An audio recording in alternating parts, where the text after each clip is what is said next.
Chapter 6 Scaurag the Fox watched as Badring tore at a roasted seabird and drank deeply of the good damson wine that Clog had brought him. When the tyrant stoat had eaten and drunk his fill, he wiped his mouth daintily on a dock leaf and nodded at Scaurag. "Make your report." The fox swallowed visibly, then spoke, moving from paw to paw as he did so. Badring had that effect on most creatures. His swift mood changes were a byword among the horde. "Lord, there are no signs of Clog and his ship. The sentries are keeping a sharp eye out day and night. The prisoners in the hole have some sort of sickness, Lord. It may be fever. Bluehide and Lumpback are taking stock of the armory. Everything else is quiet and in order. There is nothing more to report." Badring poured himself a little more wine. "Fever, huh? That young mouse, Brome, he must have brought it in with him. Pity. I was going to have some fun with those three, make an example of them. Still, fever is a good enough lesson to the slaves. Throw the wrongdoers in the pit where they'll catch the fever. What a clever idea. Slaves getting fever from slaves. They can't blame us for that, huh, Scaurag?" The fox laughed nervously along with his master.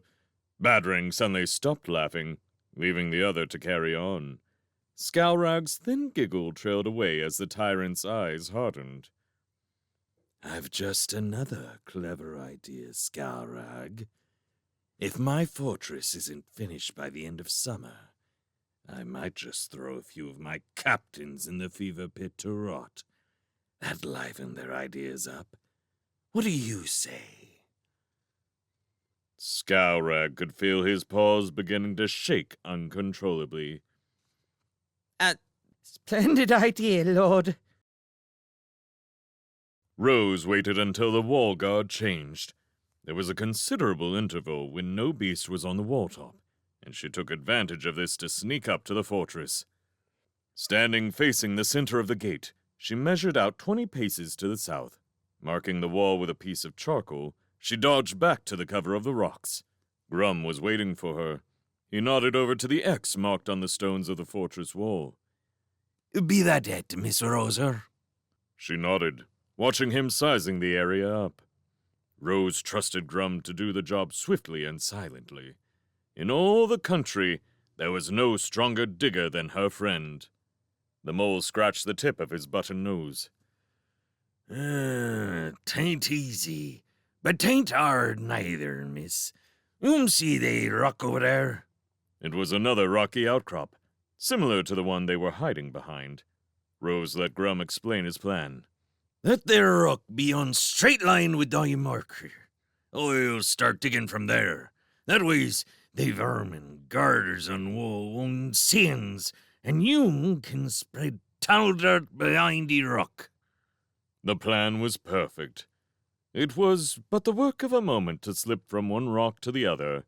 Grum took one last look at the mark on the wall, muttering calculations to himself as he squinted at it. Then he held both his heavy digging paws to the earth and recited his good fortune charm. "Look to I in every mole as ever went to dig an hole. Tunnel good for all I'm worth. Mole be best when digging earth." Rose was amazed at his speed and strength. Grum went straight down in a shower of pebbles and sand, widening as he went. The mousemaid sat and waited. Digging a flat oat cake from her pack, she munched it and sipped cold mint tea from a canteen. Soon, Grum called out to her. "Do ye jump down, ye missy? Hurry now!"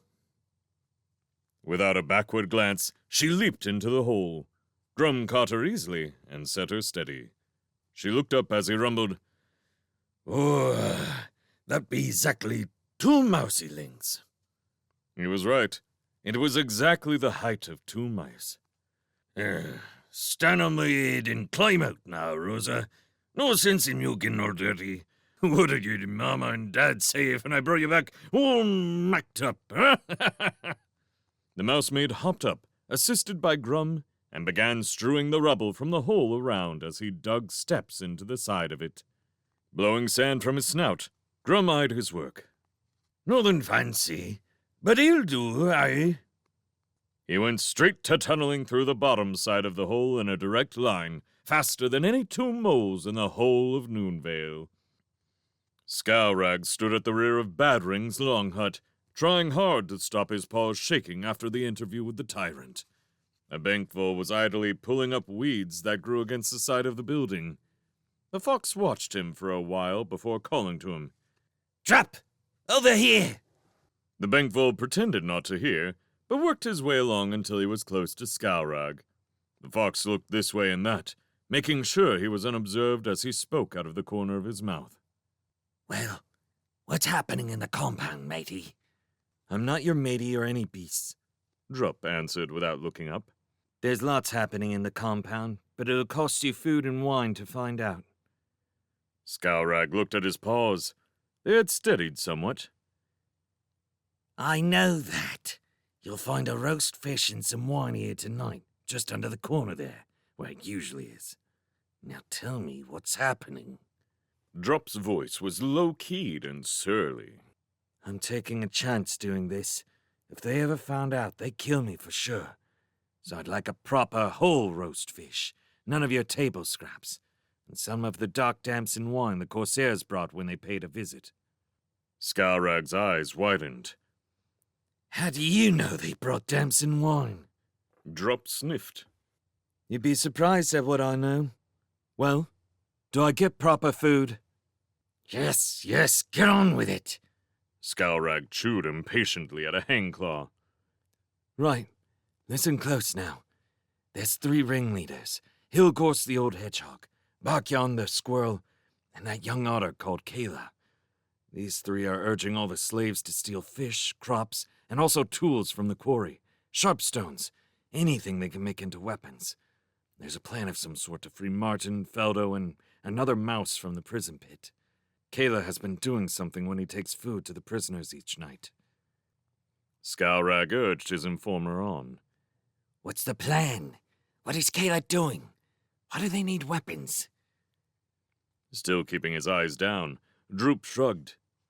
I'm not sure how they plan to get them out of the pit, and I'm not sure what Kayla's up to. But the general talk is that when they're free, they'll be able to help from outside. Meanwhile, the others are collecting weapons against the day when they get a chance to strike back at Battering and all of you. That's all I know. I've got to go now.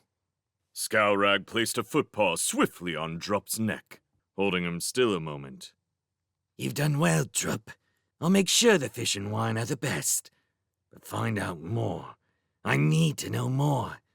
When will I see you again, my friend? The bankvole struggled loose of Scowrag's paw and hurried off. I'm not your friend. I'll be in touch. In the gloom of the prison hole, young Brome was getting very depressed after the initial euphoria of contact with the outside had faded. He began to speculate miserably. Suppose they get caught outside the fortress. Where will we be then? Feldo tried reasoning with him. Don't be silly, Brome. Your sister and that mole aren't daft. They know what they're doing. The youngster was silent a while. Then he started again. They might have the directions wrong. Suppose Grum tunnels the wrong way. He could have missed this place by a few links. Just think of it. Poor old Grum, digging and getting nowhere while we sit down here twiddling our paws. Martin gave Brome a light thump on the back. Here now. What's all this gloom and doom for, young fella? You've already told us that Grum is the champion digger in all the country. Well, let me tell you, moles are amongst the most sensible beasts over or under land. If your friend Grum is a champion digger, why, I'd trust him with my life any day. So would you, eh, Feldo? Before the squirrel had a chance to answer, a spear blade clanged on the grating above. The 3 friends looked up. They could not see clearly, but Scowrag's voice was unmistakable. They say you've all got the fever down there. How do you feel? Sick? Dizzy? Sweating? Not very nice, is it? Feldo laughed scornfully. It doesn't hurt as much as that rock I hit you with, mange nose. Scalrag banged the grating with his spear angrily. I've half a mind to come down there and run ye through with my spear. But you won't, will you? Because you're terrified of catching fever. Feldo's answer came back mockingly. Scalrag thwacked his spear on the grating a few more times. You're right, Squirrel. I won't come down. But then, nothing else will. And that means food or water. We don't feed useless mouths around here, nor do we play nursemaid to sick beasts. So you can all stay down there until you die and rot. The fox swaggered off, proud that he had won the argument. Martin felt a tear from Brome's cheek as it damped his paw. He threw an arm about the youngster. I don't know about rotting, but pretty soon he'll get a rotten surprise when he finds we're gone from here. Imagine the fox's face. Brome managed a sniff and a smile. Yes, and we'll be safe in Noonvale. Martin began kicking the side of the pit wall. Feldo caught on and joined him. Their footpaws thudded away at the packed earth wall. Brome squinted at them in the darkness. What are you doing? Giving your mole friend a little help and guidance.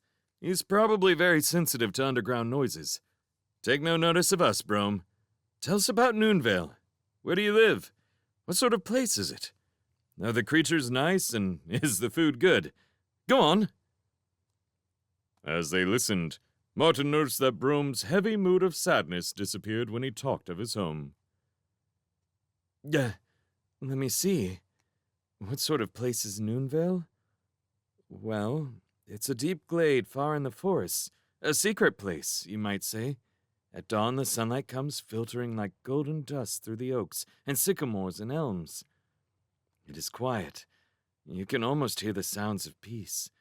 Light blue smoke drifts up from the cookhouse fires, mingling with the green leaves above. Soft mosses and dark green grass carpet its slopes. And there are flowers. Columbines, foxgloves, bluebells, wood anemones, and ground ivy. Ferns grow there, too. Sometimes I would lie among them at dawn, catching dewdrops on my tongue. Feldo blinked back a tear, surprised by the young one's eloquence. Sounds like my kind of place, Brome. What about the creatures there? The creatures? Well, there's my sister Rose and me. Our father is Urin Vo, chieftain of Noonvale, and our mama's name is Arya. We live with other creatures who have found Noonvale. Moles, squirrels, hedgehogs, even some otters. My father rules the Vale. He is always very kind, but sometimes he can be stern to naughty ones. You would like my mama, though. She is the best cook anywhere. Martin almost forgot his aching paws as he thumped away at the wall. Does she cook anything nice? She cooks everything nice. Brome sighed longingly. Mushroom and chestnut stew, wild onion and leek soup, spring vegetable pasties, nut bread, oat farl, wheat cob, all piping hot from the ovens. She bakes blackberry and apple tarts, plum maple pudding, elderberry pie with yellow summer cream, gooseberry preserve scones, hot with buttercup spread. Feldo massaged his shrunken stomach as he wailed aloud. Stop! Stop! I can't stand it! All that beautiful food. Mushroom and chestnut stew, plum maple pudding. Oh, my aching teeth. Martin wiped a paw across his dripping mouth. Brome gave a loud chuckle as he mischievously continued tormenting his hungry friends. My father helps the moles and the hedgehogs. They brew all our drinks. Dandelion ale, strawberry cordial, chestnut brown beer. Oh, chestnut brown beer. Stop, you little fiend! Stop! Martin and Feldo beat their footpaws harder against the wall. Drum backed out of the hole, pushing a mound of earth before him. Rose cleared it away, helping the mole out into the late afternoon sun. You seem to be making good progress, Grum. rattling his digging claws against the rock to clean off the loose, sandy soil. The mole blinked his eyes against the sunlight. That I be, miss. I be a-going the right way, too, brother. The beast be banging like two drummers at a winter fair, guiding I straight to 'em. It won't be long now, Rosa. Afore midnight, I'd reckon. Rose wriggled excitedly. Midnight? Wonderful! It should be fairly easy to get clear of Marshink under cover of darkness. Oh, Grum, you're a dear. The mole made his way back to the tunnel, murmuring to cover his embarrassment. I bain't no dear. I be a mole. And don't ye forget it, missy.